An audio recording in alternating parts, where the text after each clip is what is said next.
پاکستان کی تاریخ کے اگر بگ 3 ہیں تو وہ بگ 3 ہیں سر سید احمد خان، قائد اعظم محمد علی جناح اور علامہ اقبال. اور اگر ان تینوں میں سے سب سے کم کسی کے بارے میں بات کی جاتی ہے تو وہ ہیں سر سید احمد خان. ہم جب تصویروں میں ایلبس ڈمبلڈور کی طرح اتنی بڑی سر سید احمد خان کی داڑھی دیکھتے ہیں تو ہو سکتا ہے کئی پاکستانیوں کے ذہن میں خیال آتا ہو کہ یہ تو بہت بڑے مولانا ہوں گے. سر سید احمد خان کا اگر ذکر آتا بھی ہے تو وہ ٹو نیشن تھیوری کے زمرے میں آتا ہے. اس کی لیفٹ اور لبرل سائڈ جو ہے تنقید کرتے ہیں. آج ہم تھوڑا ایک الگ پرسپیکٹو سے سر سید احمد خان کو دیکھیں گے. پرویز ہوڈ نے جو پاکستان پر کتاب لکھی ہے اس میں ایک چیپٹر ہے سر سید احمد خان کا جس میں انہوں نے ان کی کئی تعریفیں کی ہیں. اس میں وہ لکھتے ہیں کہ وہ ایک لیڈنگ ماڈرنسٹ تھے. وہ سائنس، ایجوکیشن، فلاسفی اور مسلم ریفارم کے ایک بہت بڑے ایڈوکیٹ تھے. ساتھ ہی ساتھ سر سید احمد خان کی نظر میں عورتوں کو پڑھانا اتنا ضروری نہیں تھا. سر سید احمد خان کی نظر میں اگر مسلمانوں کو نوکر، ڈرائیور، باورچی اس چیز سے آگے بڑھنا تھا تو ان کو ماڈرن ایجوکیشن لینی پڑے گی، ان کو انگریزی سیکھنی پڑے گی. یہاں تک میرا ان سے اتفاق ہے. ادھر بھی میں بہتر بادشاہ خان کو سمجھتا ہوں جنہوں نے کلونیل ایجوکیشن کو ریجیکٹ کر اینٹی کلونیل ایجوکیشن انٹروڈیوس کروائی، اسکولز بنائے، جنہوں نے کہا کہ پشتو میں سیکھو، اپنی زبان میں سیکھو. مجھے کسی اور زبان سے مسئلہ نہیں، نہ کوئی اور زبان سیکھنے سے مسئلہ ہے. میں خود انگریزی میں گفتگو کرتا ہوں. میرا جو مسئلہ ہے وہ ہے کلچرل امپیریلزم سے.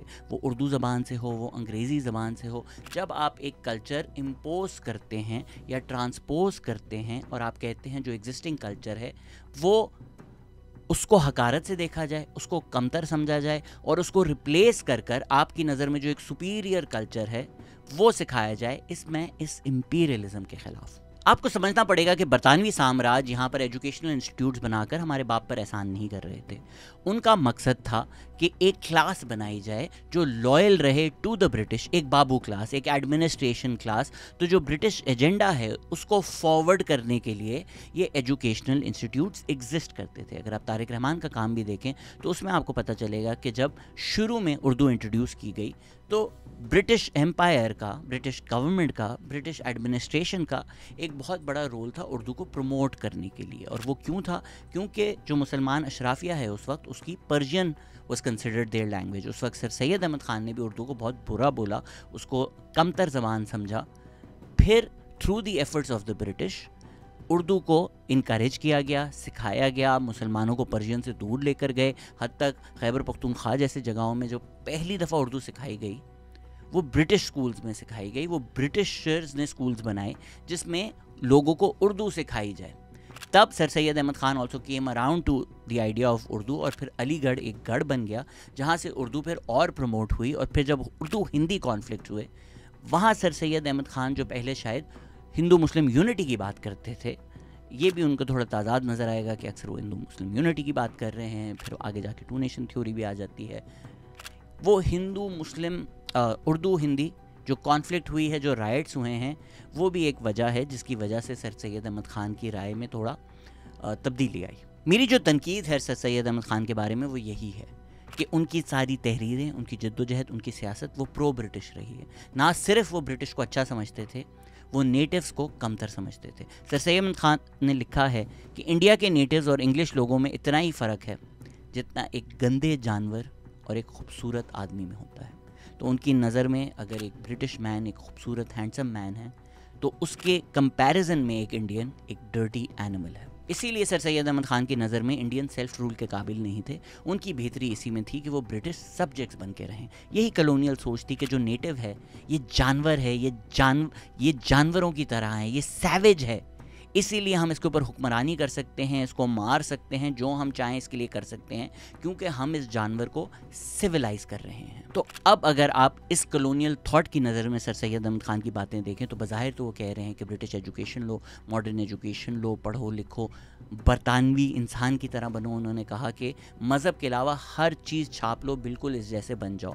پر یہ کہیں نہ کہیں جو وہ ایک سویلائزیشن مشن ہے، جو کلونیلزم کا مشن ہے، جس کو وائٹ مینز برڈن کہتے ہیں کہ ان جانوروں کو ہمیں انسان بنانا ہے، تو سر سید احمد خان بھی تو یہی کہہ رہے ہیں نا کہ جانوروں ان کی طرح بننا ہے تو ان کی تعلیم لو، ان کے جیسے بن جاؤ. سر سید نہ صرف ایلیٹسٹ تھے، ان میں تھوڑی ریسسٹ ٹینڈنسیز بھی تھیں، کیونکہ ان کی نظر میں بنگالی ایڈمنسٹریشن میں نہیں آ سکتے تھے، کیونکہ جو راجپوت ہیں، جو پٹھان ہیں، ان کی ایک تاریخ ہے لڑنے کی، وہ بنگالی ایڈمنسٹریشن کے انڈر نہیں رہ سکتے. کہیں نہ کہیں یہی سوچ آپ کو پھر ایوب خان میں بھی ملے گی، یحییٰ خان میں بھی ملے گی، ویسٹ پاکستانی بیوروکریسی میں بھی ملے گی. تو آپ ٹریس کر سکتے ہیں کہ جو ایک سوچ یا ایک نظریہ مشہور ہوا، تو پھر اس نظریے سے جو لوگ پیدا ہوئے، یا انہی انسٹیٹیوٹ سے جو لوگ پیدا ہوئے who were the thought leaders of the time dictating the thoughts and the philosophy of that time، ان کی بھی پھر یہی سوچ بنی، اور پھر ان کے ساتھ جو لوگ ٹرین ہوئے، جو لوگ پڑھے، جو لوگ ایڈمنسٹریشن میں، بیوروکریسی میں، آرمی میں آئے،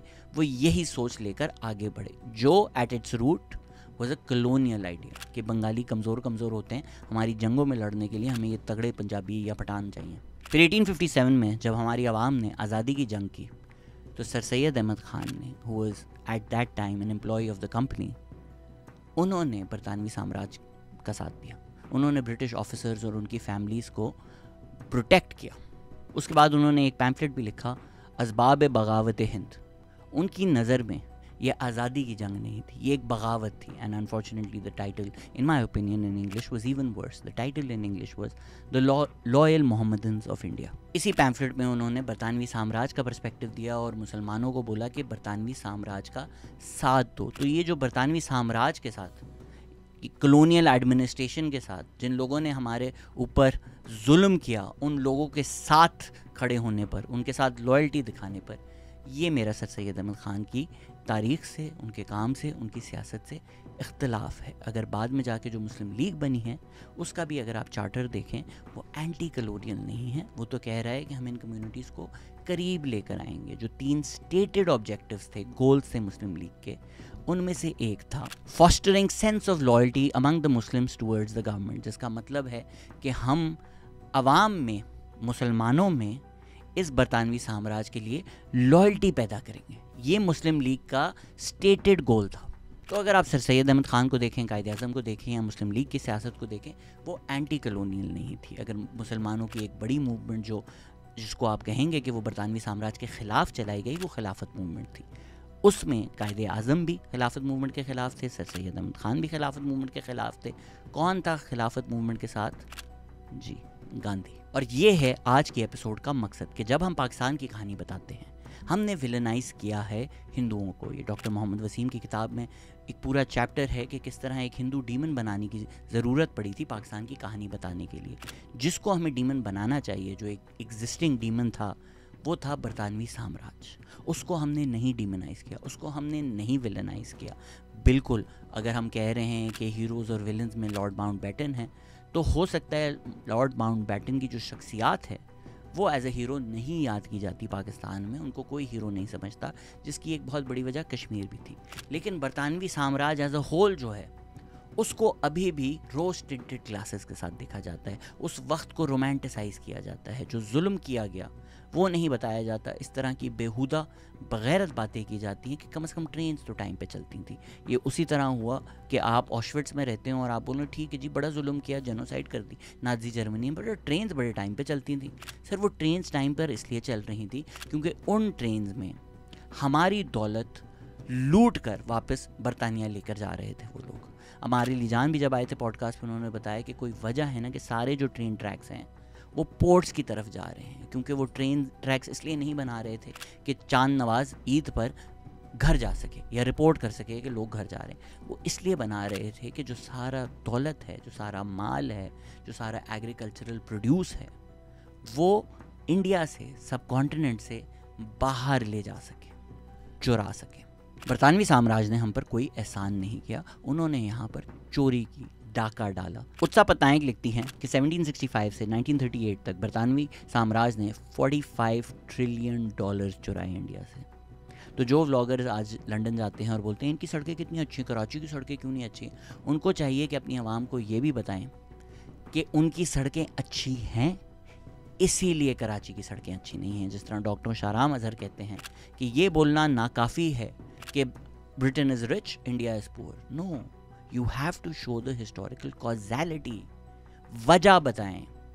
India is poor because Britain is rich.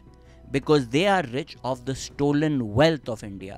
وہ امیر ہوئے ہیں ہماری دولت چرا کر. برٹش کالونائزیشن سے پہلے دنیا کی جو دو سب سے بڑی اکانومیز تھیں وہ تھی انڈیا اور چائنا. پورے ویسٹرن یورپ کی اکانومی انڈیا سے چھوٹی تھی. یہ تو کالونائزیشن کے بعد middle of the 18th century پورے ویسٹرن یورپ کی اکانومی صرف انڈیا کی اکانومی سے بڑی ہوئی ہے. تو آج اگر یہ سوچ پائی جاتی ہے کہ ہم کمتر ہیں, ہم کچھ بھی نہیں تھے, ہم لوگ تو جانور ہیں, اور گوری چمڑی والا اس کو سلام کرو, اس سے تو بہتر کوئی نہیں ہے, ساری سائنس ترقی اکانومی اسی آدمی کو سمجھ میں آتی ہے اور ہماری عوام جاہل ہے, یہ تو ڈیموکریسی بھی نہیں ڈیزرو کرتی, یہ تو سیلف رول بھی نہیں ڈیزرو کرتے, بنگالی تو چھوٹے چھوٹے کالے کالے تھے, ان کو ہم حکومت کیسے دے سکتے تھے.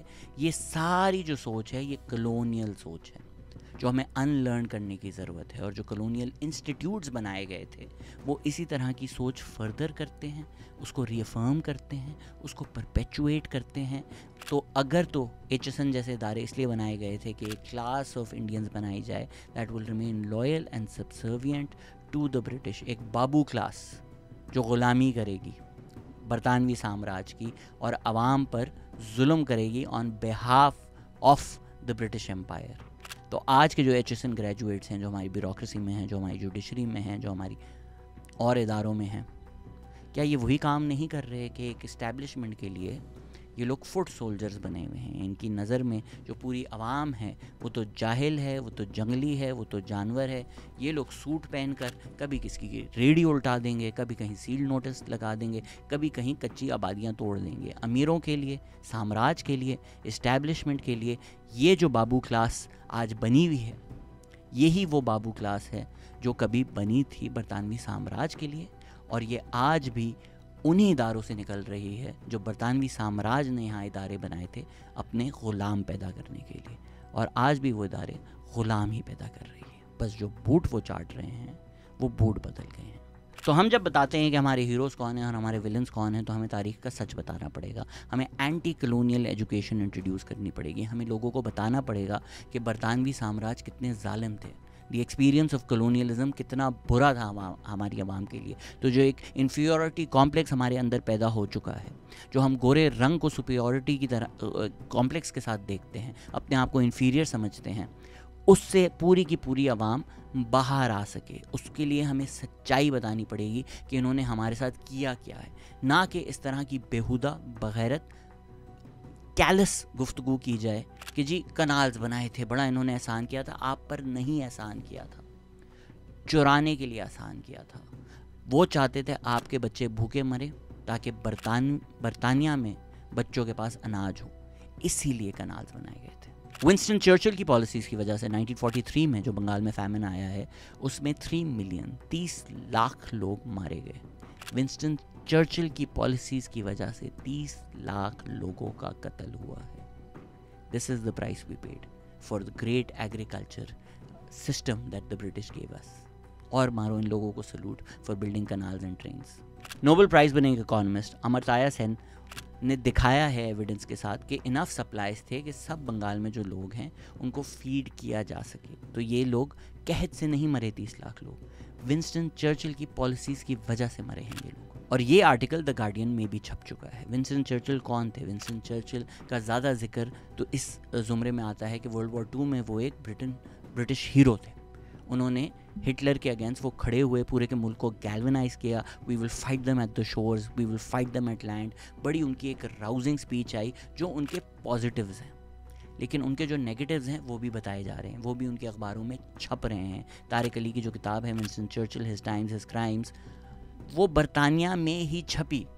تو ایک ہیرو, ایک towering figure of British history, ان کی تنقید کھل کر برطانیہ میں کی جا رہی ہے. کیا اس کا مطلب یہ ہے کہ ان کا جو ورلڈ وار 2 میں رول تھا وہ ڈیمینش ہو جاتا ہے؟ نہیں, بالکل نہیں ہے. اسی طرح امریکہ میں جارج واشنگٹن نے بہت اچھی ایک بنیاد رکھی ہے امریکہ کے پولیٹیکل سسٹم کی, ڈیموکریسی کی, بہت ساری چیزوں کی, لیکن وہ ایک سلیو اونر بھی تھے جس کا کھل کے ذکر ہوتا ہے. تھامس جیفرسن کے بارے میں بھی ہوتا ہے.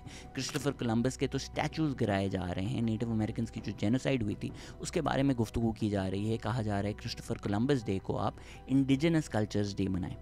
اسی طرح کینیڈا میں بھی, آسٹریلیا میں بھی ایک ایکنالجمنٹ ہے کہ ہم نے جو نیٹو پاپولیشن ہے ان کی جینوسائڈ کی تھی. لیکن پاکستان میں تو ہم نے یہ بھی سنا ہے کہ آپ قائد اعظم پہ PhD تک نہیں کر سکتے, آپ سچ بھی نہیں بول سکتے, آپ تنقید تو دور کی بات, آپ تاریخ بھی نہیں بتا سکتے ان شخصیات کی. ہم نے کہیں نہ کہیں ان لوگوں کو انسان سے بڑھ کر انفیلیبل بنا دیا ہے. وہ جناح ہوں، وہ سر سید احمد خان ہوں، وہ اقبال ہوں، ان کی کوئی تنقید یہاں پر کی ہی نہیں جا سکتی، اور اگر آپ کریں گے تو آپ کو اینٹی پاکستان لیبل کر دیا جائے گا. میری نظر میں وقت آ گیا ہے کہ آپ عوام کو تاریخ کا سچ بتائیں. یہ لوگ سپر ہیرو نہیں تھے، یہ لوگ انسان تھے، سیاستدان تھے، تو کہیں نہ کہیں انہوں نے غلطیاں کی ہوں گی، کہیں نہ کہیں انہوں نے یو ٹرنز لیے ہوں گے. آپ ان کو جتنا انسان سمجھیں گے، انسان کی طرح دیکھیں گے، شاید آپ ان کی غلطیوں کو بھی اسی طرح ہسٹوریکل کانٹیکس میں پھر دیکھ سکیں. تو اگر آج ہم ذکر کرتے ہیں کہ پاکستان میں ایک آئیڈینٹی کرائسس ہے، تو قطع کلامی معاف، پر یہ آئیڈینٹی کرائسس ہمارے جو فاؤنڈنگ فادرز ہیں ان میں تھا. اور جب تک ہم ان لرن نہیں کریں گے، تاریخ کا سچ نہیں بتائیں گے، تو یہی کلونیل سبجیکٹس ریپروڈیوس ہوتے رہیں گے. اور شاید یہی ہماری ریاست اور وہ بابو کلاس چاہتی ہے کہ یہ دو کلاسز پاکستان میں رہیں، ایک جو لوگ غلام رہیں گے اور ایک جو لوگ حکمران رہیں گے. تو نہ صرف ہمیں دیکھنا پڑے گا کہ ہمارے ہیروز کون تھے، ہمیں تاریخ پڑھ کر جاننا پڑے گا کہ ہمارے ہیروز کون تھے کون. سر سید احمد خان لکھا کیا ہے انہوں نے، کہا کیا ہے انہوں نے، ان کی مذہب کے بارے میں کیا رائے تھی. تو عوام کو بتائیں کہ برطانوی سامراج کیسی تھی، عوام کو بتائیں کہ سر سید احمد خان کیسے تھے، نہ کہ ان کو ایک دیسی ایلبس ڈمبلڈور بنا کر، ایک داڑھی لگا کر سر سید احمد خان سے مولانا سید احمد خان کر دیں. اور یہ بھی سوال پوچھیں کہ کیوں اتنے سارے لوگوں کو سر کا لقب دیا گیا تھا. اگر برطانوی سامراج لوگوں کو سر کا لقب دے رہی ہے تو کیوں دے رہی ہے؟